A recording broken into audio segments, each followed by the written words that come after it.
Hello everyone, welcome back to my channel. In today's video, I'm going to show you how to permanently delete a WhatsApp group. First, open the WhatsApp app on your phone.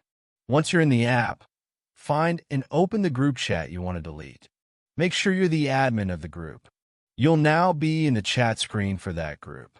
Tap on the group name at the top to open the group settings. Here, you'll see various options for the group.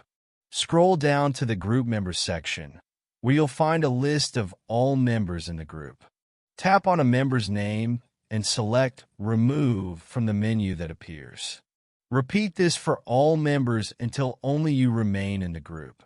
Once you've removed everyone, tap on Exit Group at the bottom of the screen, then confirm by selecting Exit in the pop-up.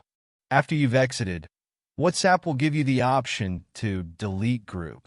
Tap on Delete Group and confirm by selecting Delete Group in the confirmation pop-up. And just like that, your WhatsApp group will be permanently deleted and no longer accessible. If this tutorial was helpful, don't forget to like and subscribe to the channel for more. Thanks for watching.